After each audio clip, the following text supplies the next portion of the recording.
Hi, it's Crystalline Bell, Master Spiritual Life Coach and Worthiness Advocate for women. Today I want to talk to you about your fierceness. I want to talk to you about how to own it, how to embrace it, and how to welcome more of the benefits of it into your life. So, first of all, what do I mean when I say fierceness? Well, when I was young, I grew up in this age when there were a lot of gay men and drag queens, and they were just incredibly beautiful and in their power and graceful and absolutely adorable and inspiring. And for me, I just always looked at them with this sense of awe. And when I was young, they would say things to me like, "Oh, honey, you're fierce." And I'm like, what does that mean? What is that? And as I started to get older and I started to come into my own power, coming into myself, I started to understand that being fierce is really another way of saying that you own your authority. You know who you are, you embrace who you are, and you are not afraid to share it with strength and to let it flow without cutting it off, okay? And let me tell you, this takes tremendous courage. It takes tremendous courage to do it within your group, within your circle, but it also takes tremendous courage to do it outside of your circle, to walk in your fierceness, even when you are in a place that feels maybe different, where they maybe don't understand your brand of fierceness, or maybe they don't appreciate it, or maybe it's intimidating. And the reason I say this is because a lot of women are really terrified of being fierce. They're afraid of the word.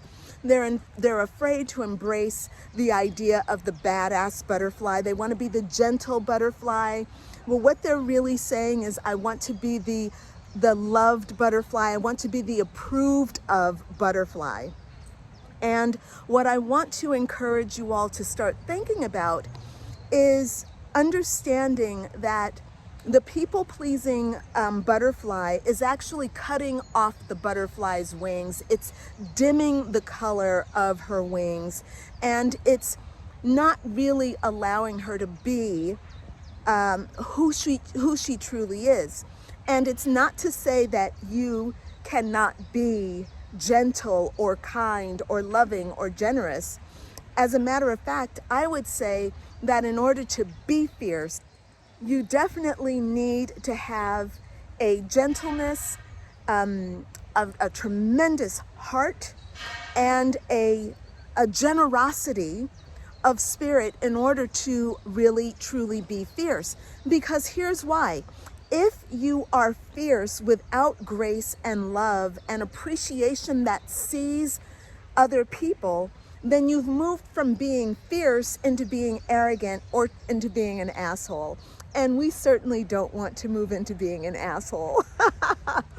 So what I want to encourage you to do, like your first step on this journey, is to find fierceness in you and define it. What does it mean for you to be fierce? For me, for example, to be fierce means to enjoy who I am, to enjoy the feeling of my own energy, to be in love with myself. Not in the form of arrogance, like, oh, I gotta compare myself to you, I'm better than you. No way, not interested in that in any way, shape, or form. But it's more about understanding that I do have divinity residing in me. I am feminine, I am graceful. That is fierce. When you can embrace all of that and walk with it through this world, that is fierceness. The other thing that I would encourage you to do is to remember that as an authority, owning your fierceness gives you authority. But one of the things that's super important about true authority is realizing that you are not the only authority in the world. And so what I always tell myself and I tell my students is that my authority sees your authority. Namaste means the divine authority in me sees the divine authority in you. And how can we bring fierceness to ourselves in a way that allows the namaste?